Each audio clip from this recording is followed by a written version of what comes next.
અરે સંત દેખી નમન કરીએ અને ઝપટ નમાવીએ શીશ, પણ એક ગુના તો ક્યાં કરે બાવાજી, લાખો ગુના બક્ષીશ. સાચા સંતનું મારીને તમારી ઉપર જો હાથ પડી જાય તો હજારો ગુના માફ થઈ જાય છે. સંત ન હોત સંસારમાં તો જલી જાત બ્રહ્માંડ. અરે જ્ઞાન કેરી લહેર છે ઈ તો ઠારત ઠામો ઠામ. આ સંતોની તપસ્યાથી આ આભ ટકી રહ્યો છે. અને એવા મહાપુરુષોની વાત કરતા તો હૃદય છે ઈ ગજગજ ફૂલવા મળે ભાઈઓ.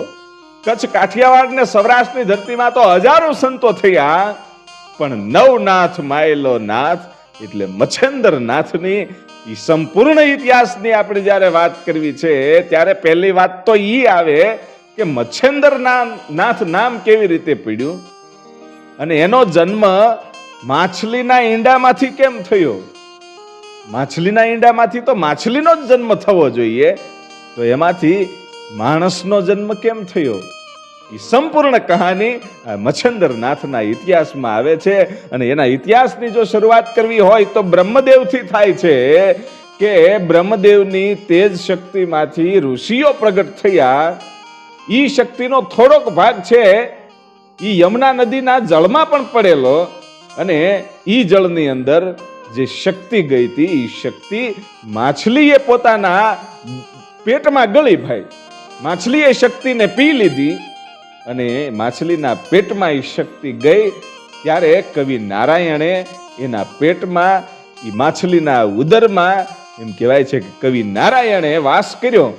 અને પછી સમય જતા ધીરે ધીરે મોટો થાય છે. માછલીના પેટની અંદર કવિ નારાયણ મોટા થતા જાય છે. અને એક વખત પાર્વતીજી છે એ ભગવાન શિવને પૂછે છે કે તમે જે મંત્રનો જાપ કરો છો એ મંત્રનો મને પણ અનુગ્રહ કરાવો. અને ત્યારે ભગવાન શિવે કીધું કે મંત્રનો જો અનુગ્રહ તમારે કરવો હોય તો શાંત જગ્યાએ જવું પડશે, એકાંતે જવું પડશે. અને બંને શિવ અને પાર્વતી હિમાલય ઓળંગી અને દક્ષિણ પ્રદેશમાં એક ઘનઘોર જંગલ જ્યાં યમુના નદીના કિનારે આવી અને સ્નાન કરી અને ત્યાં પાર્વતીજીને મંત્રનો ઉપદેશ આપવાનો શરૂ કર્યો. ત્યારે જે માછલી આ શક્તિ ગળી હતી ને એના પેટમાં કવિ નારાયણ હતા, ઈ જ માછલી આ યમુનાના કિનારે પાણીમાં આવીને બેઠેલી. અને એમ કહેવાય છે કે ભગવાન શિવે જે મંત્રોની શરૂઆત કરી એ બધું જ જ્ઞાન, બધા જ જાપ મંત્રો એમ કહેવાય છે કે કવિ નારાયણે પોતે ગ્રહણ કરેલા. ગ્રહણ કર્યા અને પછી અહીંયા શંકરના જ્યારે મંત્રો પૂરા થાય છે પછી પાર્વતીજીને ભગવાન શંકર છે એ પ્રશ્ન પૂછે છે કે આ બધા જ તમને મેં મંત્રોનો અનુગ્રહ કરાયો છે, એ મંત્રનો સાર શું છે? ત્યારે માં પાર્વતીજી બોલે ઈ પેલા માછલીના પેટમાં રહેલા બાળક એટલે કે કવિ નારાયણ ઈ બોલ્યા કે સર્વ બ્રહ્મ સ્વરૂપ છે. દુનિયાની અંદર દરેક જીવ છે એ બ્રહ્મ સ્વરૂપ છે.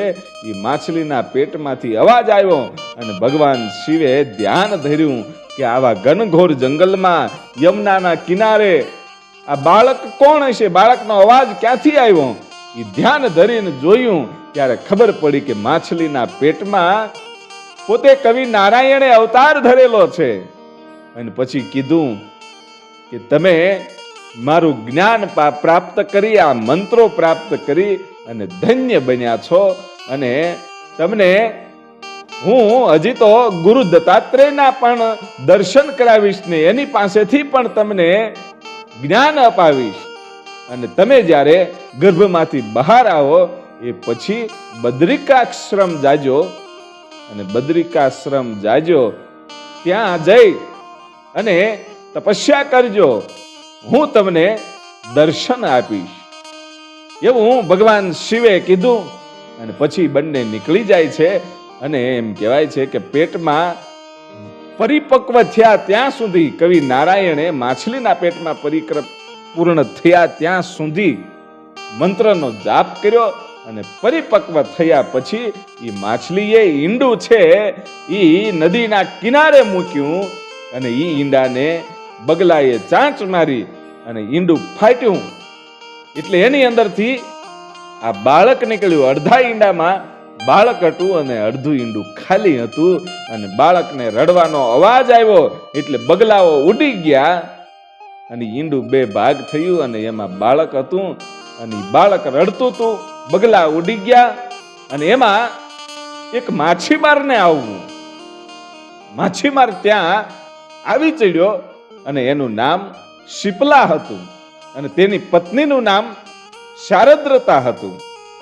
અને ઈ બાળકને રડતો જોઈ અને અચંબામાં પામી ગયો કે ઓહો, આ માછલીના ઈંડામાં માણસનું બાળક, આ તો કંઈક અલગ લાગે છે. આ કંઈક ઈશ્વરની કંઈક શક્તિ અહીંયા કામ કરતી હોય એવું લાગે છે. એટલે બાળકને પોતે એમ કહેવાય છે કે તેડી લે છે. અને એ વખતે આકાશવાણી થઈ અને કીધું કે આ માછલીના ઈંડામાંથી જેણે જન્મ લીધો છે એ કવિ નારાયણ પોતે છે અને માછલીના ઈંડામાંથી જન્મ લીધો એટલે એનું નામ મચ્છેન્દ્રનાથ રાખજે અને તું એને લઈ જા. અને પછી પોતાની ઘરે લઈ જાય છે અને ધીરે ધીરે ધીરે ધીરે મચ્છેન્દ્રનાથ છે એ મોટા થતા જાય છે. અને 5 વર્ષની ઉંમર થઈ ત્યારે એનો પાલક પિતા એટલે શીપલા એ પોતે માછલા પકડવા જાય છે ત્યારે તેને મચ્છેન્દ્રનાથને સાથે લઈ જાય છે અને આ શીપલા છે એ માછલા પકડી પકડી અને નદી કિનારે નાખે છે. આ બધું દ્રશ્ય જોઈ અને 5 વર્ષનો એ મચ્છેન્દ્રનાથ છે એને એમ થઈ ગયું કે આ તો મારા કુળનો નાશ કરે છે. વિચાર આવ્યો કે આ તો મારા કુળનો નાશ કરી નાખશે, કારણ કે પોતે માછલીના ઈંડામાંથી જન્મ્યા હતા. એટલે મનમાં એવો વિચાર આવ્યો કે માછલું છે ને એ તો મારું કુળ છે, હું એમાંથી જન્મ્યો છું. ભલે 5 વર્ષની વય હતી પણ એણે ભગવાન શિવના મંત્રોપદેશ સાંભળ્યા હતા અને એ તો પોતે કવિ નારાયણનો અવતાર હતા. એટલે તમામ બુદ્ધિ તો પોતામાં હતી જ, માત્ર શરીર અને ઉંમર નાની હતી. મનમાં વિચાર આવ્યો કે મારા કુળનો નાશ કરનારો માણસ, આની સાથે રહેવાય નહીં એવું વિચારી અને જે 12 માછલા ફેંકેલા હતા એને પકડી પકડી અને પાછો નદીની અંદર પાણીમાં મચ્છેન્દ્રનાથ છે એ માછલીઓને નાખવા માંડ્યો. અને એનો બાપ શીપલા છે એ જોઈ જાય છે અને 2 તમાચા માર્યા ભાઈ મચ્છેન્દ્રનાથને કે હું કેટલી મહેનત કરી અને માછલા પકડું છું તું પાછા પાણીમાં નાખી દેશ. અને એમ કહી અને પાછો જ્યારે માછલા પકડવા જાય છે ત્યારે મચ્છેન્દ્રનાથને વિચાર આવ્યો કે બીજાનો જીવ લઈ અને પોતાનું પેટ ભરવું એની કરતા તો ભીખ માંગીને ખાવું હારું. એટલે પોતાના બાપની નજર છોડાવી અને મચ્છેન્દ્રનાથ છે એ 5 વર્ષની ઉંમરે ત્યાંથી નીકળી ગયા અને ભિક્ષાવૃત્તિ કરવાની શરૂ કરી. અને ભિક્ષાવૃત્તિ કરતા કરતા બદ્રિકાશ્રમ પહોંચ્યા અને ત્યાં જઈ અને 12 વર્ષ સુધી કઠોર તપસ્યા કરી. નાનકડો એવો બાળક 5-7 વર્ષની ઉંમરે તપસ્યા કરવાનું શરૂ કર્યું છે અને 12 વર્ષ સુધી તપસ્યા કરી એટલે 17-18 વર્ષની ઉંમર થઈ ત્યાં તો એની 12 વર્ષની તપસ્યા પૂર્ણ થવા આવી હતી. અને ઈ વખતે પોતાનું શરીર સુકાઈ ગયું હતું, માંસ ઓગળી ગયું હતું અને હાડ પિંજર દેખાતું હતું. ઈ મચ્છેન્દ્રનાથ તપસ્યા કરે છે અને એ વખતે ગુરુ દત્તાત્રેય છે ઈ યાત્રા કરતા કરતા બદ્રિકાશ્રમ પહોંચ્યા અને શિવની સ્તુતિ કરી અને શિવ પ્રગટ થયા. અને શિવે કીધું કે બોલો દત્તાત્રેય, બોલાવાનું કારણ શું? અને ત્યારે ગુરુ દત્તાત્રેય છે એ ભગવાન શિવને એમ કહે છે કે આ જે અરણ્ય છે ઈ જોવાની મને ખૂબ ઈચ્છા છે, આ જંગલને જોવું છે મારે. અને ત્યારે ભગવાન શિવ કહે છે કે તમારી ઈચ્છા છે એ પૂર્ણ કરીએ. અને બંને આકાશમાં ઉડ્યા હિમાલયના જંગલમાં ફરતા ફરતા ગંગાના કિનારે આવ્યા અને શિવની નજર છે આ મચ્છંદરનાથ જ્યાં તપસ્યા કરે છે એની સામે ગઈ અને વિચાર આવ્યો કે ઓહો આ નાનકડો એવો બાળક તપસ્યા કરે છે, હાડપિંજર દેખાવા માંડ્યું, આ હશે કોણ? અને ભગવાન શિવ છે એ પોતે દત્તાત્રેયને મોકલે છે કે જાઓ જાણો આ બાળક છે કોણ. અને ભગવાન દત્તાત્રેય ગુરુ દત્ત છે એ પોતે મચ્છંદરનાથ પાસે જઈને કહે છે કે બેટા કોણ છો અને તપસ્યા શા માટે કરે છે? અને ત્યારે મચ્છંદરનાથ સમજી ગયા કે આવા ઘોર જંગલમાં કોઈ માણસ આવે નહીં, આ કોઈ મહાપુરુષ હોય, કોઈ સાધુ હોય અથવા તો ઈશ્વર પોતે હોય. અને પોતાના બંને હાથ જોડીને પ્રણામ કરીને ગુરુ દત્તને કહે છે કે મારું નામ મચ્છંદરનાથ છે અને મારે મારી ઈચ્છા પૂર્ણ કરવા માટે આ તપસ્યા કરવી પડી છે. કે તારી શું ઈચ્છા છે? કે ભગવાન શિવના દર્શન કરવા. હે કે હા. અને ભગવાન શિવ પાસે ગુરુ દત્તાત્રેય છે ઈ આ મચ્છંદરનાથને લઈ જાય છે અને ભગવાન શિવના દર્શન કરાવ્યા. અને પછી ભગવાન શિવ કહે છે કે આ તો સાક્ષાત કવિ નારાયણનો અવતાર છે. અને ગુરુ દત્તાત્રેયને કહે છે કે તમે આને ઉપદેશ આપો. અને પછી ગુરુ દત્તાત્રેય છે એ મચ્છંદરનાથને ઉપદેશ આપે છે અને દીક્ષા પણ આપે છે. કાન ફટાનો નાથ એ સંપ્રદાયની નિર્માણ કરી અને શિવ અને દત્તાત્રેય નીકળી ગયા. અને મચ્છંદરનાથ છે એ પોતે યાત્રા કરવા નીકળી ગયા. અને યાત્રા કરતા કરતા નાસિક પાસે સપ્તશૃંગી સ્થાન છે, ત્યાં ઘોર જંગલમાં ઊંચા ડુંગરા ઉપર માં અંબાજીનું સ્થાન આવેલું છે. અને એ ડુંગરો ચડી ત્યાં જઈ અને માં ભગવતી અંબાજીની એમ કહેવાય છે કે આરાધના કરીને માં અંબાજી છે એ પ્રગટ થાય છે. પ્રગટ થયા અને પૂછ્યું કે બોલો તમારી ઈચ્છા શું છે? અને ત્યારે મચ્છંદરનાથે કીધું કે સાબરી વિદ્યા ઉપર મારે કવિતા રચવી છે, એટલે મને આશીર્વાદ આપો. અને ત્યારે માં અંબાજી છે એનો હાથ થોપી માં અંબાજીએ મચ્છંદરનાથનો હાથ પકડ્યો અને મારતડ નામનો જે પર્વત છે એની ઉપર લઈ ગયા અને કીધું કે આ જે કુંડ છે એ કુંડમાંથી પાણી લઈ અને પીપળે ચડાવો, સૂર્યદેવ તમને પ્રગટ થશે અને તમારી ઈચ્છા પૂર્ણ થશે.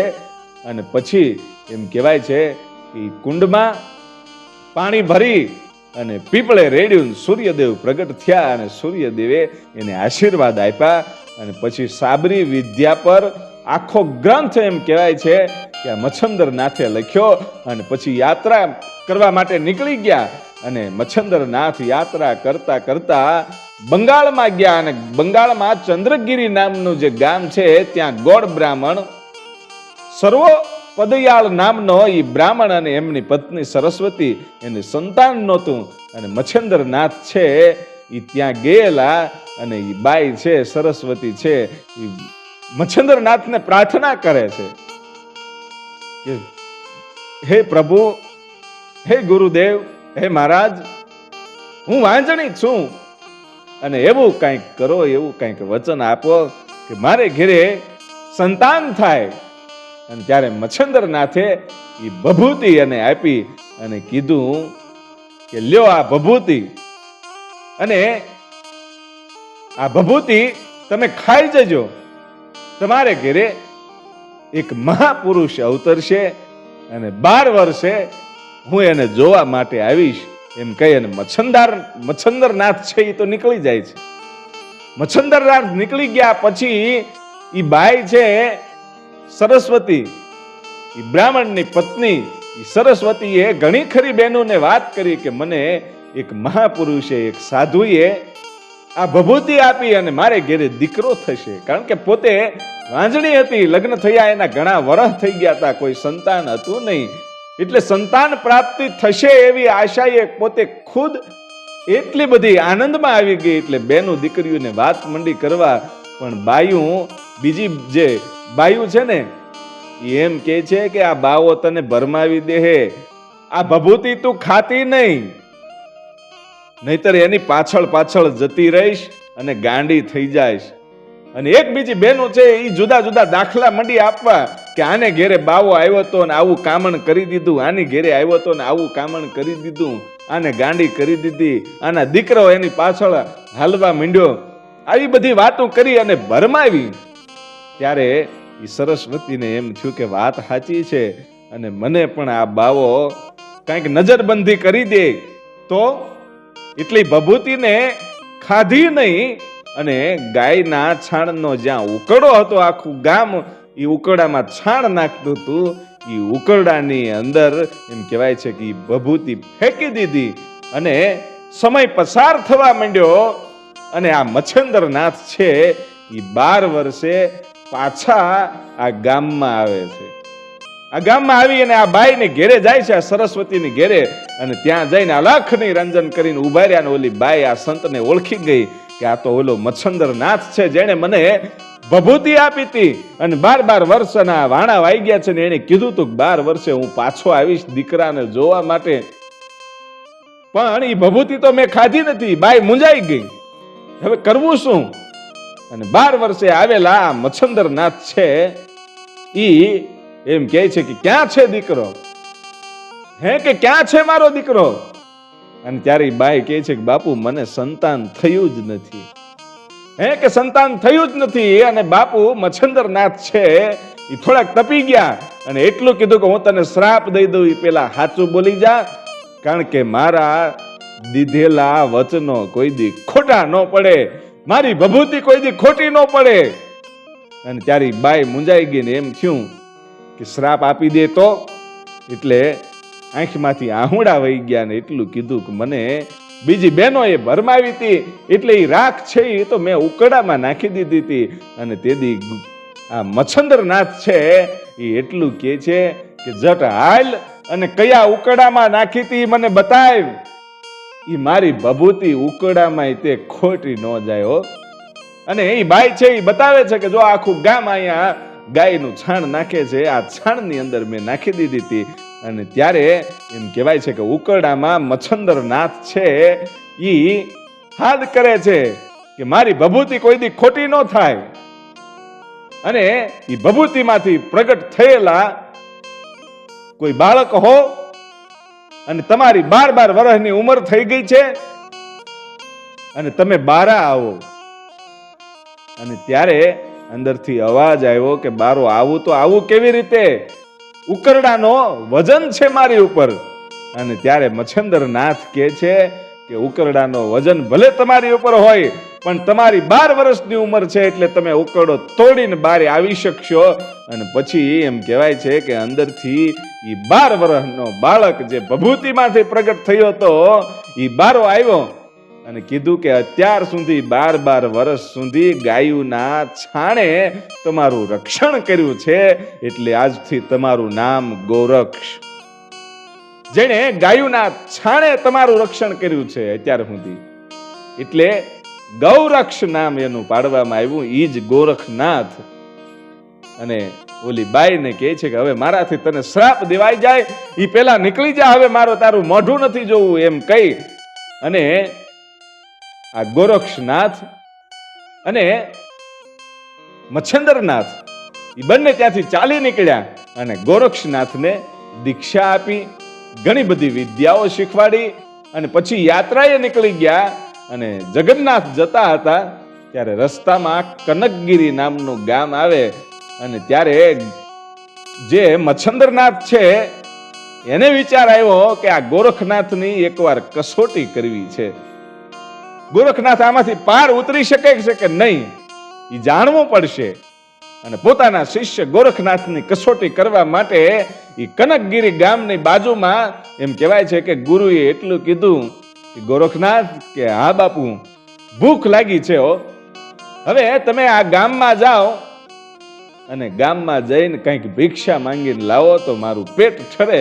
અને તેથી ગોરખનાથ છે એ પોતાના ગુરુ માટે ભોજન લેવા માટે જાય છે અને ભિક્ષા માંગવા માટે ગયા. ત્યારે એ કનકગીરી ગામમાં એક બ્રાહ્મણ જે હતો એના ઘરે શ્રાદ્ધ હતું અને ભાત ભાતના ભોજન રંધાયેલા ન્યા જઈ અને ગોરખનાથ છે ઉભા રહ્યા અને ભિક્ષાન દેહી કર્યું. અને ત્યારે એમ કહેવાય છે કે 32 ભાતના ભોજન ઈ બાઈ છે, ઈ બ્રાહ્મણી છે, ઈ લઈ અને આવી કે કોઈ સાધુ છે અને પેટ ભરીને ખાઈ શકે એટલી ભિક્ષા આપી. એમાં વડા પણ હતા અને ભિક્ષા લઈ અને ગુરુ પાસે, મચ્છંદર પાસે આ ગોરખનાથ આવે છે અને મચ્છંદરનાથ એ બધું જ ખાઈ જાય છે. અને પછી કહે છે કે હજી એકાદ વડો વધારે મળી ગયો હોત ને તો મારા મનને તૃપ્તિ થઈ જાત. બધું મને બહુ ભાવ્યું, હું રાજી થયો, પણ એકાદ વડું જો વધારે મને મળી ગયું હોત ને, વડા મને બહુ ભાવ્યા. એટલે ગુરુની હજી ઈચ્છા પૂરી નથી થઈ અને એકાદ વડું જો હજી મળી જાય તો ગુરુને તૃપ્તિ થઈ જાય, આ એને સમજાઈ ગયું. એટલે ગુરુજીને, મચ્છંદરનાથને ગોરખનાથ એમ કહે છે કે ગુરુજી ઘડીક વાર ઉભા રહ્યો તો હું હમણાં પાછો જઈ અને થોડાક વડા પાછા લઈ આવું, તમને તૃપ્તિ થઈ જશે. અને ત્યારે મચ્છંદરનાથ કહે છે કે તું બીજી વાર જઈશ તો આપશે? કે હા, એ તો મોટા દિલની બાઈ છે, એ આપશે. હમણાં હું જઈને આવું છું, હમણાં તમારા માટે વડા લેતો આવું.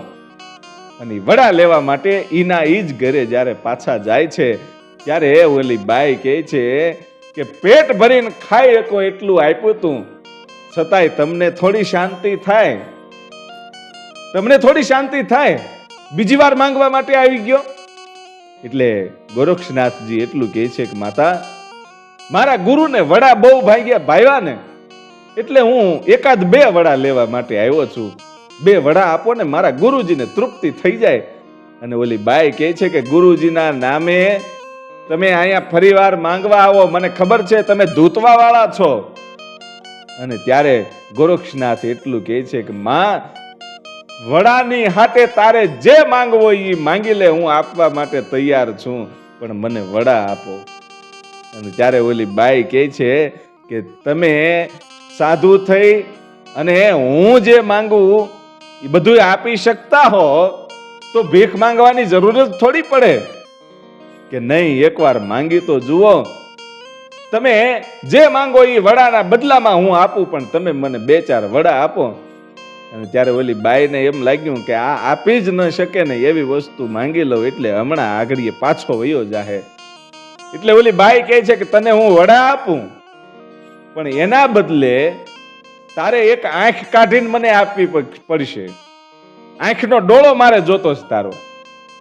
કે કાંઈ વાંધો નહીં એમ કરી અને પોતાની પાસે ગુરુએ શીખવાડેલી બધી વિદ્યાઓ તો હતી જ, પોતાની આંખનો ડોળો કાઢી અને બાઈને કીધું કે લ્યો, અને આંખમાંથી લોહીની ધારાઓ છૂટી પાયો ગોરખનાથને. અને ઓલી બાઈ ધ્રુજી ગઈ કે ઓહો, આ તો કોઈ મહાન સંત હોય એવું લાગે છે અને મારાથી ખોટી આની પરીક્ષા થઈ ગઈ.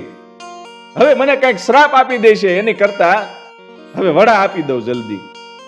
અને જલ્દી ઈ જેટલા વડા હતા ઈ ભિક્ષામાં આપ્યા ને કીધા કે બાપુ માફ કરો. અને પોતાનો જે સાડીનો પાલો હતો એ તોડી અને ગોરખનાથની આંખે પાટો બાંધી દીધો. અને ગોરખનાથની આંખમાંથી ઈ લોહીની ધારાઓ છૂટે છે. અને જે આંખ છે એ પોતાના હાથમાં છે. ઓલી બાઈએ તો કઈ લીધી નહીં. એક હાથમાં વડા અને બીજા હાથમાં પોતાની આંખનો ડોળો એમ લઈ અને ગુરુ ગોરક્ષનાથ છે એ ધીરા ધીરા પોતાના ગુરુજી પાસે ગયા. મચ્છંદરનાથની જ્યારે આમ નજર ગઈ અને ત્યારે કીધું કે આ બધું શું? એટલે આખી ઘટનાની વાત કરી કે ગુરુજી આ વડા લેવા માટે ગયો ને બાઈ છે એની આંખ માંગી, એટલે મેં આંખ કાઢી અને એને આપવી, પણ એ બાઈ આંખને સ્વીકારી નહીં. પણ આંખને કાઢી નાખવી એ વિદ્યા મને આવડતી હતી, પણ પાછી છોટાડવાની વિદ્યા આવડતી નથી. અને ત્યારે ગોરક્ષનાથ એટલા પ્રસન્ન થયા કે મારા જીવને તૃપ્તિ કરવા માટે ગોરક્ષનાથ ગમે એ કરી શકે છે કે પોતાની આંખ પણ બીજાને આપી દે. એટલે એ આંખ હાથમાં લઈ અને ગોરક્ષનાથે પોતાની વિદ્યાથી, મચ્છંદરનાથે પોતાની વિદ્યાથી ગોરક્ષનાથની આંખ છે એ બધી બરાબર કરી દીધી. અને પછી મચ્છંદરનાથે ગોરક્ષનાથને પોતાની પાસે જે કઈ વિદ્યાઓ હતી તમામ વિદ્યાઓ આપી અને ભગવાન રામ, હનુમાનજી, નરસિંહ, કોલિકા, નદ, મહિષાસુર, જોટિંગ, વેતાળ આ બધા જ ના એને દર્શન કરાવ્યા ગોરખનાથને દર્શન કરાવ્યા પછી સંજીવની મંત્ર પણ આપ્યો કે તમે કોઈ પણ શરીરને કપાઈ ગયેલા અંગને પણ ફરી વખત સજીવન કરી શકશો. એ સંજીવની મંત્ર ગોરખનાથને આપ્યો અને પછી જગન્નાથના દર્શન કરી અને સેતુબંધ રામેશ્વર જાય છે અને ત્યાં તેને હનુમાનજી મહારાજ મળે છે અને મચ્છંદરનાથને હનુમાનજી મહારાજ કહે છે કે તમે અહીંયા આવ્યા એટલે મને બહુ ફાયદો થયો અને હવે તમે સીધા અહીંથી ત્રિયારાજમાં જાઓ. હનુમાનજીએ આજ્ઞા કરી કે તમે ત્રિયારાજમાં જાઓ. અને ત્યારે મચ્છંદરનાથ કહે છે કે ત્રિયારાજમાં શા માટે જાવું? કે તમે ત્યાં જઈ અને મારો ભાર હળવો કરો. એવો તો શું ભાર છે કે ત્રિયારાજમાં મારે જવું પડશે? અને ત્યારે હનુમાનજી છે એ વાત કરે છે કે રાવણ સાથે જે યુદ્ધ થયું અને યુદ્ધ પછી જ્યારે અયોધ્યામાં જવા માટે પાછા ફર્યા એ વખતે માં સીતાજીએ મને મારી પાસેથી એક વચન માંગ્યું અને મેં કીધું કે માતાજી તમે જેમ કહેશો એમ હું કરીશ. હું તમને વચન આપું છું, હું બોલ્યો ફરીશ નહીં. અને ત્યારે સીતાજીએ કીધું તું તમે લગ્ન કરી લ્યો, સંસારનું સુખ ભોગવો. અને ત્યારે હનુમાનજી માં સીતાજીને કહે છે કે તમે તો મને વચનમાં બાંધી લીધો પણ હું તો બ્રહ્મચર્ય વ્રત પાળું છું, એનું શું? અને ત્યારે ભગવાન રામ હનુમાનજી મહારાજને કહે છે કે તમે ત્રિયારાજમાં જાઓ અને ત્યાં તમારા બ્રહ્મચર્યનું ભંગ નહીં થાય. તમે ત્યાં જશો અને હુપ હુપના અવાજ કરશો એટલે ત્યાંની જે સ્ત્રીઓ છે તેને પેટમાં ગર્ભ રહેશે. હે કે હા, એ ગર્ભ રહેશે અને તમારે બ્રહ્મચર્ય વ્રત છે એ અખંડ રહેશે. અને ત્યારે એ ત્રિયારાજમાં હનુમાનજી મહારાજ જાય છે અને ત્રિયારાજમાં ગયા પછી હુપના અવાજથી ઘણી બધી સ્ત્રીઓને ગર્ભ રહેતા હતા અને સ્ત્રીઓ ખૂબ જ આનંદિત થતી હતી. આનંદિત શું કામ થતી હતી? એનું કારણ શું એની પણ વાત આવશે. કારણ કે ત્રિયારાજ હતું ને એ માત્ર સ્ત્રીઓનું જ રાજ હતું, એમાં કોઈ પુરુષ હતો જ નહીં. અને હનુમાનજી હુપ હુપના અવાજ કરે અને સ્ત્રીઓને જે ગર્ભ રહેતા હતા એમાંથી જે દીકરીનો જન્મ થાય એ જ જીવે, દીકરો જન્મે તો એ દીકરાનું મૃત્યુ થતું હતું. એવી એ જગ્યા હતી. કારણ કે એ તપોભૂમિ હતી અને એક જાતના શ્રાપિત સ્ત્રીઓ જ ત્યાં આવતી હતી. અને એમાં એ ત્રિયારાજની જે મહારાણી હતી એ મહારાણી એનું નામ મેનાકિની હતું. અને હનુમાનજીને એને પ્રાર્થના કરેલી કે તમે મારી સાથે લગ્ન કરો. પણ હનુમાનજી કહે છે કે હું તો બ્રહ્મચર્ય વ્રત પાળું છું એટલે એ વસ્તુ નહીં બને. અને પછી મેનાકિની છે એ 12 વર્ષ સુધી તપસ્યા કરે છે અને તપસ્યા કરી એટલે હનુમાનજીને ગમે એ રીતે પ્રગટ થવું પડ્યું. પોતાના માંસને કાપી કાપી અને યજ્ઞ કુંડમાં હોમતી હતી હનુમાનજીના નામનું.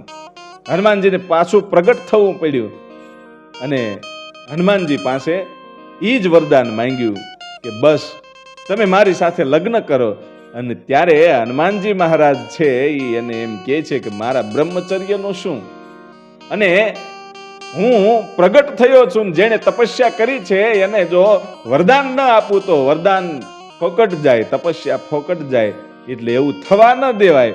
એટલે હનુમાનજી મહારાજે એને વરદાન આપેલું કે હું તો નહીં પણ સાક્ષાત કવિ નારાયણનો અવતાર એટલે મચ્છંદરનાથ છે એ તમારી પાસે આવશે અને તમારી સાથે રહેશે અને તમારે પુત્ર પણ જન્મશે. એવા હનુમાનજી મહારાજે આશીર્વાદ આપેલા. અને એ બધી વાત હનુમાનજી મહારાજ છે એ મચ્છંદરનાથને કરે છે કે હવે તમે મારો ભાર છે એ હળવો કરો. કે આ મેનાકીની નામની જે રાણી છે, એ રાણી સ્ત્રીઓના રાજમાં શા માટે ગઈ? અને ત્યારે હનુમાનજી કહે છે કે એના પૂર્વજન્મની આ વાત છે. જે મેનાકીની છે એ પૂર્વજન્મમાં સિંહલદીપમાં તે તિલોચના નામની સ્ત્રી હતી. એ તિલોત્મા નામની સ્ત્રી છે એ પોતાના ફળિયામાં ઊભી છે અને આકાશમાંથી દેવતાઓનું વિમાન નીકળ્યું અને એમાં એક દેવતાના કપડા અસ્તવ્યસ્ત હતા. કપડા બરાબર હતા નહીં, ઉડતા હતા કપડા, એટલે શરીર અમુક દેખાતું હતું. એટલે ઉપર જોઈ અને આ જે ત્રિલોતમાં છે એ દાંત કાઢે છે, થોડુંક હસે છે અને દેવતાની નજર વહી ગઈ અને પોતાનું શરીરના કપડા અસ્તવ્યસ્ત જોયા એટલે કપડા સરખા કરી શરીર ઢાંકી અને આ સ્ત્રીને કહે છે કે આ દેવતાઓની તું હાંસી ઉડાડ છો ને, એટલે હવે તું ત્રિયા રાજમાં જઈને પડીશ, તને પુરુષનું મોઢું પણ જોવા નહીં મળે. એ શ્રાપ આપ્યા. એટલે પછી હનુમાનજી મહારાજની એને ભક્તિ કરેલી, એની તપસ્યા કરીને હનુમાનજી મહારાજ પ્રગટ થયા. ત્યારે એને એવું માંગેલું કે હું જ્યારે બીજો અવતાર લઉં, કારણ કે મને શ્રાપ છે કે હું જ્યારે હવે બીજા અવતારમાં ત્રિયા રાજમાં જન્મું, ત્યારે હનુમાનજી તમે મારી સાથે લગ્ન કરજો. અને હનુમાનજીએ કીધું કે હું લગ્ન નહીં કરી શકું, પણ મચ્છેન્દ્રનાથને ત્યાં મોકલીશ. એ બધી ઘટના બનેલી એટલે મચ્છેન્દ્રનાથને હનુમાનજી મહારાજ કહે છે કે હવે તમે ત્રિયા રાજમાં જાઓ. એટલે પછી હનુમાનજી મહારાજ અદ્રશ્ય થાય છે અને મચ્છેન્દ્રનાથ છે એ ત્રિયા રાજમાં જવા માટે નીકળ્યા, પણ યાત્રા કરતા કરતા જાય છે. યાત્રા કરવામાં ને કરવામાં 24 વર્ષ વીતી ગયા અને હનુમાનજીએ કહેલી વાત છે એ ભૂલી ગયા. અને પછી યાત્રા કરતા કરતા પાછા જ્યારે રામેશ્વર આવે છે ત્યારે હનુમાનજી મહારાજ મળે છે અને હનુમાનજી મહારાજ વાત કરે છે કે તમે જઈને આવ્યા કે ક્યાં, કે તમને મેં સિંધ્યું તું. અને ત્યારે યાદ આવી ગયું કે હા, ત્રિયા રાજની વાત હતી. અને મચ્છેન્દ્રનાથ કહે છે કે મારા યાત્રા કરવામાં બધું ભૂલાઈ ગયું તું. અને ત્યારે હનુમાનજી મહારાજ છે એમ કહે છે કે હવે વિલંબ કરવા જેવી જરૂર નથી, હવે તો 24 વર્ષ વયા ગયા મેં કીધું તું એ પછી. એટલે હનુમાનજી પોતે છે એ મચ્છેન્દ્રનાથને લઈ અને ત્રિયા રાજમાં જાય છે અને મેનાકીને સોંપે છે અને કહે છે કે તે જે મારી પાસે વરદાન માંગ્યું તું એ મચ્છેન્દ્રનાથને હું અહીંયા મૂકવા માટે આવ્યો છું અને તારે ઘેરે એક દીકરાનો જન્મ પણ થશે. અને પછી હનુમાનજી મહારાજ નીકળી જાય છે અને નાથ છે ત્યાં રોકાઈ જાય છે. મચ્છેન્દ્રનાથ ત્યાં રોકાઈ જાય છે. 12 વર્ષના વાણા વાઈ ગયા અને મેનાકીને એક દીકરો પણ ઘરે અવતર્યો અને એ દીકરાનું નામ મીનનાથ રાખવામાં આવ્યું. અને એ પછી એકવાર મહાયોગી કાનિફાનાથ ઈ પોતે મચ્છેન્દ્રનાથના દર્શન કરવા માટે આ ત્રિયા રાજમાં આવેલા અને પછી જોયું કે મચ્છેન્દ્રનાથ તો આ મેનાકીનીના પ્રેમમાં ઈ માયાજાળમાં એવા ફસાઈ ગયા છે કે આમાંથી નીકળશે નહીં. એટલે ગોરખનાથને વાત કરી કે હવે ગુરુને આ માયાજાળમાંથી કાઢો. અને પછી ગુરુ ગોરખનાથ છે એ પોતાના ગુરુ આ મચ્છેન્દ્રનાથની પાસે આવે છે અને ગુરુને આ માયામાંથી એમ કહેવાય છે કે બારા કાઢે છે. ને પછી ગોરખનાથ અને જે મચ્છેન્દ્રનાથ છે ઈ ગિરનાર તરફ જાય છે. અને ગિરનાર જતી વખતે આ મેનાકીની કહે છે કે આ જે દીકરો છે એનું શું, તમે તો નીકળી જશો, આ મીનનાથનું શું? અને ત્યારે કહે છે કે અમે 12 વર્ષે અહીંયા પાછા આવશું અને મીનનાથને દીક્ષા આપશું. કે કાંઈ વાંધો નહીં. પછી ગિરનાર જાય, દત્તાત્રેયને મળે છે. મચ્છેન્દ્રનાથ અને ગોરખનાથ એ બંને એમ કહેવાય છે કે ગિરનારની યાત્રા કરી દત્તાત્રેયને મળી અને પછી યાત્રા કરતા કરતા પાછા પ્રયાગ પહોંચે છે. અને પ્રયાગનો રાજા ત્રિવિક્રમ નામ હતું અને એની પત્ની છે એ રેવતી. એ બંને વૃદ્ધ હતા અને એને કાંઈ સંતાન હતું નહીં. અને છેલ્લે આ રાજા છે એનું મૃત્યુ થાય છે અને પ્રજા એટલી બધી કકળાટ કરે છે, એટલી બધી રડે છે, કારણ કે નિસંતાન રાજા મરી ગયો. આખી જિંદગી સંતાન પ્રાપ્તિ થઈ નહીં. હવે આ રાજ્યનું થશે શું? એ કકળાટ ચાલતો હતો. અને એમાં પ્રયાગમાં આ ગોરખનાથ અને મચ્છેન્દ્રનાથ બંનેને આવવું, સંગમમાંથી સ્નાન કરીને બહાર નીકળ્યા અને જપ કરવા માટે બેઠા, ત્યારે આ રો કકળાટનો અવાજ સંભળાણો અને ખબર પડી કે જે પ્રયાગનો રાજા ત્રિવિક્રમ છે એનું મૃત્યુ થયું છે. અને ત્યારે ગોરખનાથ એમ કહે છે કે પ્રભુ, ગોરખનાથ પોતાના ગુરુ મચ્છેન્દ્રનાથને એમ કહે છે કે આ ત્રિવિક્રમને તમે બચાવો, એને સજીવન કરો. કારણ કે જો આ ત્રિવિક્રમ રાજા નહીં હોય તો પ્રજા ઉપર બહુ તકલીફ પડશે. બીજા રજવાડાઓ છે એ અહીંયા આક્રમણ કરશે, બેનું દીકરીઓના શીળ લૂંટાશે, પ્રજા દુઃખી થશે. માટે આ ત્રિવિક્રમ રાજાને તમે સજીવન કરો. ત્યારે મચ્છેન્દ્રનાથ કહે છે કે એના મસ્તકમાં જો પ્રાણ હોત તો હું એને બેઠો કરી શકત, એને સજીવન કરી શકત, પણ એના મસ્તકમાં હવે પ્રાણ નથી. અને ત્યારે ગોરખનાથજી એમ કહે છે કે ભલે પ્રાણ ન હોય, એનો દીવો બુજાઈ ગયો હોય, પણ આપણે હવે નવા દીવાની શરૂઆત કરીએ. મચ્છેન્દ્રનાથ કહે છે કે ઈ કેવી રીતે? કે એના ખોળિયામાં આપણો પ્રાણ નાખીએ. અને ત્યારે મચ્છેન્દ્રનાથને એમ થયું કે ગોરખનાથની કસોટી કરવી છે. અને ગોરખનાથને કીધું કે તમારું શરીર 12 વર્ષ સુધી સાચવવું પડે. આને ઘેરે દીકરો થાય ત્યાં સુધી તો રહેવું પડે ને, દીકરો મોટો થાય ત્યાં સુધી તો એના ઘરમાં રહેવું પડે. એટલે 12 વર્ષ સમય વયો જાય. 12 વર્ષ સુધી તમારા ખોળિયામાંથી પ્રાણ કાઢી અને રાજાના ખોળિયામાં નાખો, એટલે 12 વર્ષ સુધી તમારું શરીર સાચવવું પડે. એટલે આવું બને ખરું? અને ગોરખનાથજી કહે છે કે મને ખાલી આજ્ઞા આપો, મારા શરીરને ગમે ત્યાં તમે હાંચવી દેજો અને હું આ રાજાના ખોળિયામાં પ્રવેશ કરું છું. અને ત્યારે મચ્છેન્દ્રનાથ કહે છે કે એવું કાંઈ કરવું નથી. હજી તમારે તો સનાતન ધર્મની જાગૃતિ માટે અને આપણા સંપ્રદાયની જાગૃતિ માટે ભક્તિ કરવાની છે, યાત્રા કરવાની છે અને લોકોના દુઃખ દૂર કરવાના છે. એટલે તમારે અહીંયા રહેવાનું છે. અને હું મારા શરીરમાંથી મારા પ્રાણને કાઢી અને આ ત્રિવિક્રમ રાજાના ખોળિયામાં જાઉં છું, પ્રયાગના રાજાના ખોળિયામાં જાઉં છું. એટલે ઈ પ્રયાગ શહેરની બહાર એક શિવ મંદિર અને એમાં એક ભોંયરું હતું. ઈ ભોંયરામાં ગુરુ શિષ્ય ગોરખનાથ અને મચ્છેન્દ્રનાથ બંને જાય છે.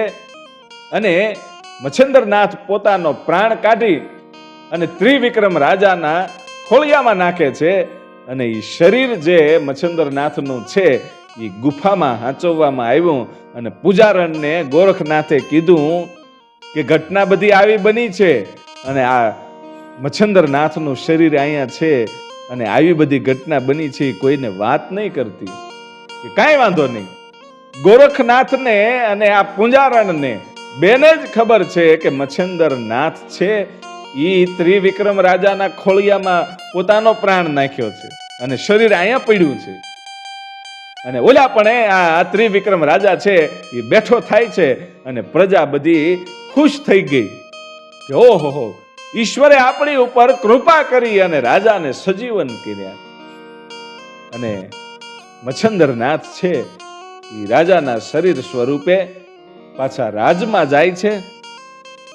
અને સમય વીતતો જાય છે અને ગોરખનાથજી છે એ પોતાના ગુરુ મચ્છેન્દ્રનાથના શરીરનું ધ્યાન રાખે અને જે મચ્છેન્દ્રનાથ છે એ રાજાના રૂપે થોડાક દિવસે શિવ મંદિરે આવે અને ગોરખનાથજીને પૂછે કે મારું શરીર બધું બરાબર તો છે ને, તમે બરાબર ધ્યાન તો રાખો છો ને? એવું ધ્યાન કરે અને 3 મહિના ગયા પછી ગોરખનાથજી છે એ પોતાના ગુરુને પ્રણામ કરીને વિનંતી કરે છે કે ગુરુજી, આપ જો આજ્ઞા આપો તો આપના શરીરને આવી રીતે સુરક્ષિત રાખી અને હું યાત્રાએ જાઉં. અને ત્યારે ગોરખનાથજીને મચ્છેન્દ્રનાથે આજ્ઞા કરી કે જાઓ અને સનાતન ધર્મનો પ્રચાર કરો, મારા શરીરની હવે ચિંતા કરતા નહીં, તમે સુરક્ષિત રીતે મૂકતા જાઓ. અને પછી ગોરખનાથજી છે યાત્રાએ જાય છે અને થોડા સમયે મચ્છેન્દ્રનાથ છે એ રાજાના રૂપે અહીંયા આટો મારે અને જે જગ્યાએ ગુરુનું ગુફાની અંદર શરીર હતું એની આડી એક મોટી શિલા મૂકી દીધી અને નિશાની કરી દીધી. એવી રીતે નિશાની કરી દીધી કે જ્યાં સુધી નિશાની હોય ત્યાં સુધી મચ્છેન્દ્રનાથને ખબર હોય કે આમાં શરીર મારું છે, સુરક્ષિત છે. અને જો કોઈ શિલાને હલાવે તો એ નિશાન મટી જાય, એટલે ખબર પડી જાય કે કાંઈક ને કાંઈક તકલીફ થઈ છે શરીરની. એટલે જ્યારે પણ આવે ત્યારે ખબર પડે કે હા, શરીર સુરક્ષિત છે. અને ગોરખનાથજી છે એ પોતે યાત્રા કરવા માટે નીકળી ગયા અને પછી યાત્રા કરતા કરતા સમય જતા રેવતી રાણી છે જે ત્રિવિક્રમ રાજાની રાણી, એને ઘેરે એક દીકરાનો જન્મ થાય છે. એ કોનો દીકરો? આ મચ્છેન્દ્રનાથનો દીકરો. અને ત્રિવિક્રમ રાજાનો તો પ્રાણ વયો ગયો હતો, એના ખોળિયામાં મચ્છેન્દ્રનાથ હતા. એટલે મચ્છેન્દ્રનાથનો એ દીકરો રેવતી રાણીને ઘેરે અવતર્યો, એનું નામ ધર્મનાથ પાડવામાં આવ્યું. અને એ દીકરો જ્યારે 5 વર્ષનો થયો ત્યારે એ જે રેવતી રાણી છે એ પોતે જે શિવ મંદિરની ગુફામાં મચ્છેન્દ્રનાથનું શરીર પડ્યું છે એ શિવ મંદિરે પોતે પોતાના દીકરા ધર્મનાથને દર્શન કરવા માટે લાવે છે અને ભોળાનાથની સામે પ્રાર્થના કરી અને ભોળાનાથને આ રેવતી રાણી છે એટલી પ્રાર્થના કરે છે કે હે પ્રભુ, મારા નાથને, મારા પતિને તમે એકવાર જીવતદાન આપ્યું છે અને હવે મારો ચૂડી ચાંદલો છે એ અમર રાખજો, મને વિધવા ન થવા દેતા. એવી જ્યારે પ્રાર્થના કરી ત્યારે પૂજારણને હસવું આવી ગયું. બાજુમાં પૂજારણ બેઠી હતી, કારણ કે એને ખબર હતી કે આ બાઈનો પતિ તો મરી ગયો છે અને એના પતિના શરીરમાં અત્યારે મચ્છેન્દ્રનાથ છે. એટલે પૂજારણને દાંત આવી ગયા અને દાંત આવ્યા એટલે હસવામાં કાંઈક મર્મ છે એવી રાણીને ખબર પડી ગઈ. એટલે ધમકી મારી કે હું તને ગમે એ રીતે મરવી નાખીશ, માટે તું દાંત શા માટે કાઢ્યા છે એની વાત કરી.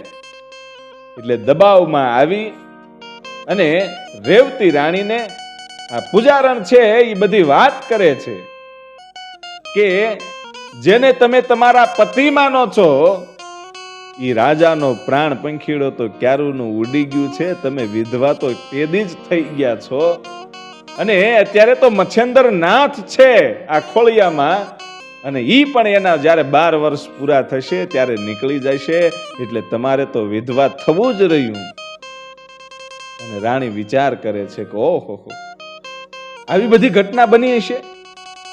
એટલે એ પોતે તો ત્યાંથી નીકળી જાય છે, પણ મનની અંદર ચિંતા થાય કે 12 વર્ષ થશે ત્યારે મચ્છેન્દ્રનાથ છે એ તો મારા પતિના ખોળિયામાંથી નીકળી જશે અને મારે પાછું વિધવા થવું પડશે, પણ આનો કાંઈક રસ્તો કરવો પડશે.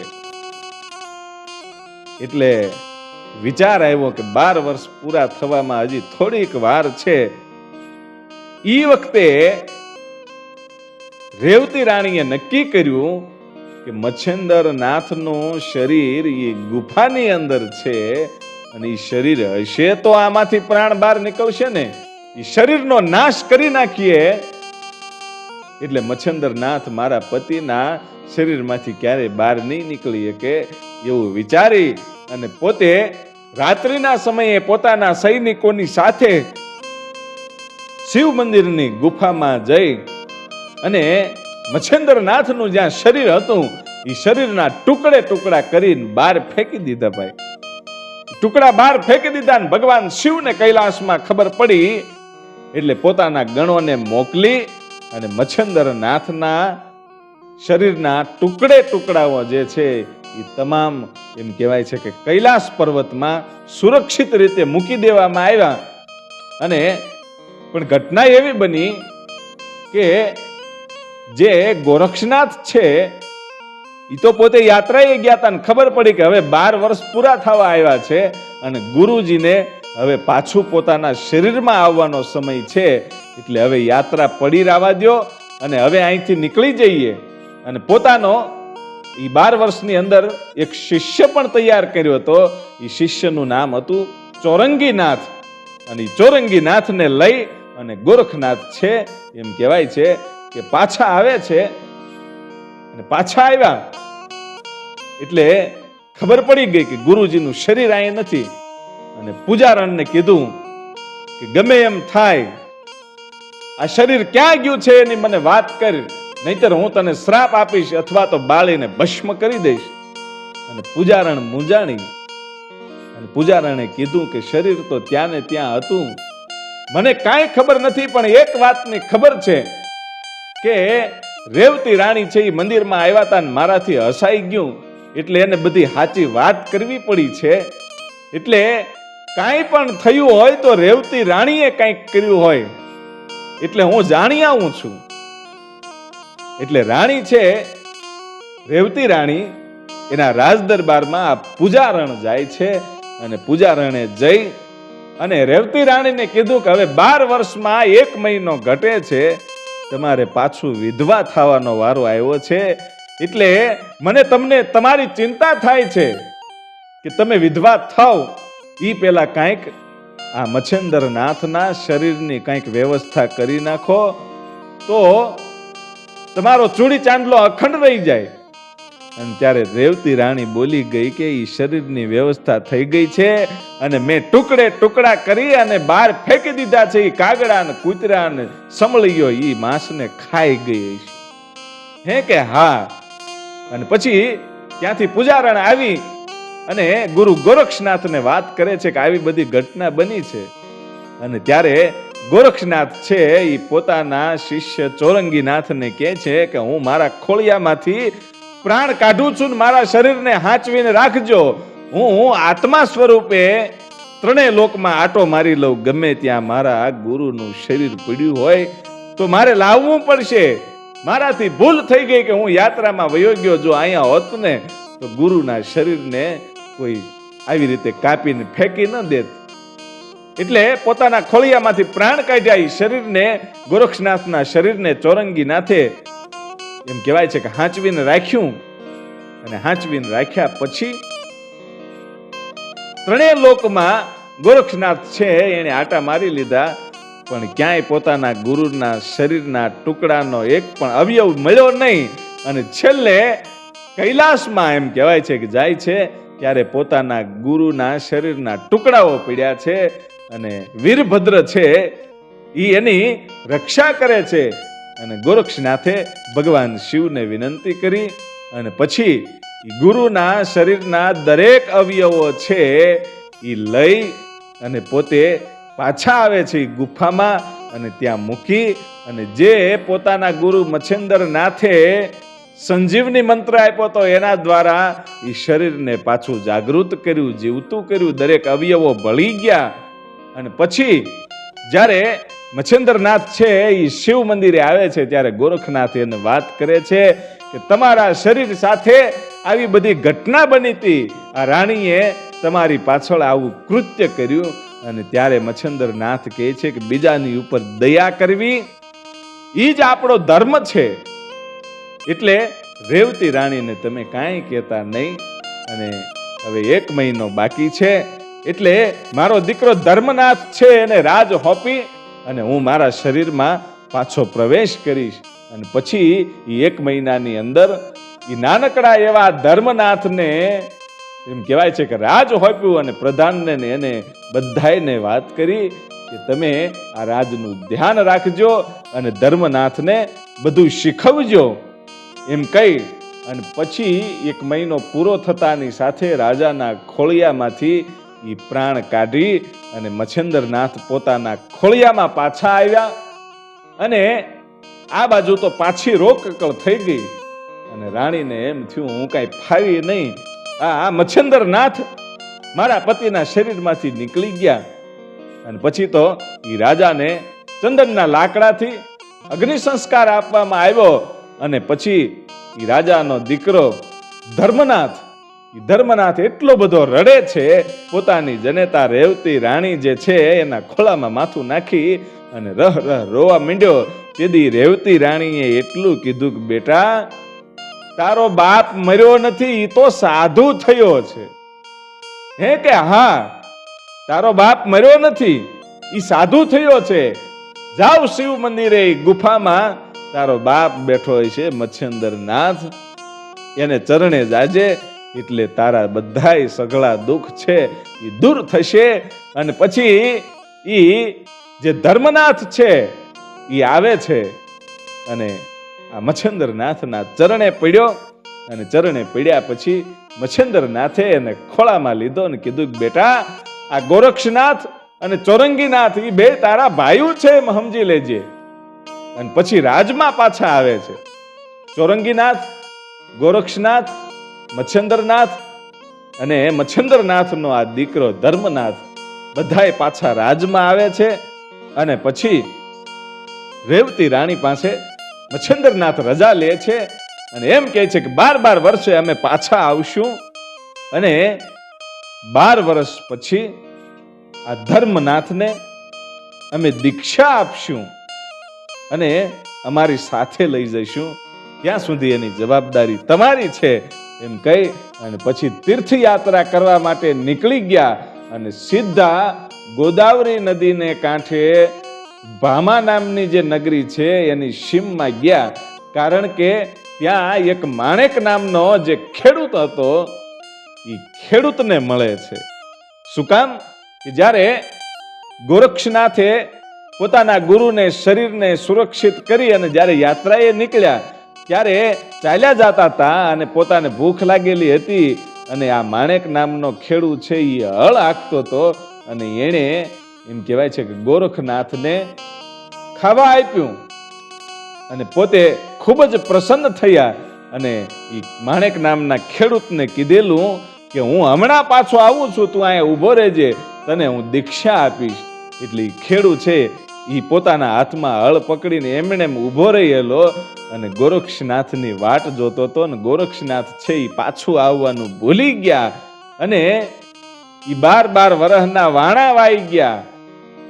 એ પછી જ્યારે આ ગુરુની સાથે મચ્છેન્દ્રની સાથે એ પોતે પાછા ફરે છે ત્યારે સીધા ત્યાં જાય છે અને તેને એમ કહેવાય છે કે ઈ માણેક નામના ખેડૂને દીક્ષા આપે છે અને દીક્ષા આપી અને એનું નામ અડબંગનાથ રાખવામાં આવ્યું અને અડબંગનાથને સાથે લઈ અને પછી યાત્રા કરવા માટે નીકળી ગયા. યાત્રા કરી અને 12 વર્ષે જ્યારે પ્રયાગમાં પાછા આવ્યા ત્યારે મચ્છેન્દ્રનાથનો દીકરો જે ધર્મનાથ હતો એને ઘરે પણ એક દીકરાનો જન્મ થયેલો અને એ દીકરાનું નામ ત્રિવિક્રમ રાખવામાં આવ્યું. શું કામ કે પોતાના દાદાનું નામ જે હતું, પોતાના પિતા જે શરીર હતું રાજાનું, ત્રિવિક્રમ રાજા હતા અને એ ગુજરી ગયા અને એના ખોળિયામાં મચ્છેન્દ્રનાથે જે પ્રાણ પૂર્યો એનું નામ એને ફરી વખત પોતાના દીકરાનું પાડ્યું. ધર્મનાથે પોતાના દીકરાનું નામ ત્રિવિક્રમ રાખ્યું અને પછી ત્યાંથી એમ કહેવાય છે કે ત્રિવિક્રમને રાજ સોંપી અને ધર્મનાથ સહિત બધા જ સંતો મચ્છેન્દ્રનાથ, ગોરખનાથ, ચોરંગીનાથ, ધર્મનાથ અને અડબંગનાથ આ બધા જ સંતો છે એમ કહેવાય છે કે નીકળી જાય છે અને જે વડવાળ નામનું ગામ છે એ ગામે જાય છે નાગનાથના દર્શન કરવા માટે. નાગનાથના દર્શન કરવા માટે જાય છે. નાગનાથનું જે રક્ષકો છે એ અને અંદર જવા નથી દેતા ને હામું યુદ્ધ થયું મચ્છંદરનાથને અને નાગનાથના જે રક્ષકો હતા એની સાથે યુદ્ધ થયું અને નાગનાથે આ મચ્છંદરનાથને ઓળખેલા નહીં કે આ મચ્છંદરનાથ છે એમ. અને નાગનાથના ગુરુ દત્તાત્રેય હતા અને નાગનાથે પોતાના નાગને છોડ્યા અને જે મચ્છંદરનાથ છે એને નાગ છે ડંખ મારવા માંડ્યા અને ડંખ સહન નહોતા થતા. એ વખતે એમ કહેવાય છે કે મચ્છંદરનાથ છે એ પોતાના ગુરુને યાદ કરે છે કે હે ગુરુ દત્તાત્રેય, હવે આમાંથી બચાવજો. એ પ્રાર્થના કરીને એ શબ્દો છે એ નાગનાથ સાંભળી ગયા કે આણે ગુરુ દત્તાત્રેયને યાદ શા માટે કર્યા, આ કોણ છે? એટલે પોતાના નાગને પાછા વાળી લીધા અને ઝેર ઉતારી અને પૂછ્યું કે તમે કોણ છો? કે હું દત્તાત્રેયનો પહેલો પુત્ર, એટલે મારું નામ મચ્છંદરનાથ છે. દત્તાત્રેયે સર્વપ્રથમ જ્ઞાન મને આપ્યું હતું અને ત્યારે એના પગમાં આ નાગનાથ પડી જાય છે કે હું તમારો ગુરુભાઈ થયો, તમારાથી નાનો છું. અને પછી તો ખૂબ સત્સંગ કર્યો અને એ પછી ત્યાંથી જુદા પડી અને મચ્છંદરનાથ અને એમના શિષ્યો સહિત યાત્રાએ નીકળી ગયા. અને સમય જતા ઇન્દ્રને એવી ઈચ્છા થઈ કે મચ્છંદરનાથ પાસે જે વિદ્યાઓ છે એ મારે શીખવી છે. એટલે કપટ રચ્યું અને સોમયજ્ઞનું આયોજન કર્યું. સોમયજ્ઞ એટલે આખું વર્ષ ચાલે. એ શું કામ? કે મચ્છંદરનાથ છે એ પોતાના દીકરા જે મીનનાથ છે કે જે મીનનાથ કયા જે જગ્યાએ ત્રિયા રાજમાં ગયા હતા અને ત્યાં એને દીકરો જન્મ્યો હતો એ મીનનાથને વિદ્યાઓ શીખવાડવાની હતી. એટલે ઇન્દ્રને એવું લાગ્યું કે કપટથી મારે આ વિદ્યાઓ શીખી લેવી છે. એટલે સોમયજ્ઞનું આયોજન ગોઠવ્યું અને મચ્છંદરનાથ અને બધા જ સંતોને એ યજ્ઞમાં આમંત્રણ આપ્યું. અને મચ્છંદરનાથ છે એ યજ્ઞ પૂરો થાય એટલે એક વૃક્ષની નીચે જઈ અને પોતાના દીકરા મીનનાથને વિદ્યા શીખવાડે. અને જે ઇન્દ્ર છે એ પોતે મોરલાનું રૂપ લઈ અને વૃક્ષની ઉપર બેસી અને બધી વિદ્યા શીખે. વિદ્યાની સ્ટોરી કરતા હતા ઇન્દ્ર. અને પછી ઘટના એવી બની, આખું વર્ષ આ યજ્ઞ ચાલ્યો ને યજ્ઞ સમાપ્ત થવા આવ્યો એ વખતે આ વિદ્યા પણ સમાપ્ત થઈ. બધી જ વિદ્યા ઇન્દ્રએ પ્રાપ્ત કરી લીધી. પણ એ વિદ્યાઓ એવી હોય કે જેણે શીખવું હોય એ ગુરુજી જ્યાં સુધી તમને આશીર્વાદ ન આપે ત્યાં સુધી એ જે વિદ્યાઓ છે એ ફોકટ ગણાય, એ કામ ન આપે. ગુરુના એ આશીર્વાદ સિવાય એ કામ ન આપે. એટલે હવે ઇન્દ્ર વિચાર કરે છે કે મેં તો આ ચોરી કરી છે ને એમાં મને આ મચ્છંદરનાથ આશીર્વાદ કેવી રીતે આપશે? એટલે હવે એની સામે બધું સાચું કહી દેવાની જરૂર છે. અને પછી ઇન્દ્ર છે એ બે હાથ જોડીને કહે છે કે માફ કરજો, પણ મેં તમારી વિદ્યાની ચોરી કરી છે, પણ હવે મને એવા આશીર્વાદ આપી દો કે આ બધી જ વિદ્યા મને સફળ થાય. અને ત્યારે મચ્છંદરનાથ શ્રાપ આપે છે અને શ્રાપ આપીને કીધું કે તને આ વિદ્યા ક્યારે પ્રાપ્ત નહીં થાય. અને પછી ઇન્દ્ર છે એ ખૂબ પગમાં પડે છે કે આ વિદ્યા સફળ થાય એના માટે તમે આશીર્વાદ આપો, આ શ્રાપને પાછો ખેંચો. અને ત્યારે મચ્છંદરનાથે એને ઉપાય બતાવ્યો કે 12 વર્ષ સુધી કઠોર તપસ્યા કરો તો તમારો શ્રાપ પાછો વળે. અને પછી ઇન્દ્ર છે એ તપસ્યા કરવા માટે જાય છે. અને સંવંત 1894 ની ચાલ હતી. અને મચ્છંદરનાથ છે એ પોતાની ઝૂંપડીમાં બેઠા બેઠા પોતાના શરીરમાંથી પોતાના પ્રાણનો એમ કહેવાય છે કે મચ્છંદરનાથે ત્યાગ કર્યો હતો. આ શરીરનો ત્યાગ કરે છે સંતો, બાકી આત્મા તો અમર છે. મચ્છંદરનાથે સંવંત 1894 પોતે સમાધિષ્ઠ થયા. આવું કંઈક જીવન દર્શન હતું મચ્છંદર નાથનું. તો હવે પછી આપણે મળીએ છીએ કંઈક આગળના ઇતિહાસમાં. ત્યાં સુધી આપને અને આપના પરિવારને જય માતાજી, જય જોગમાયા.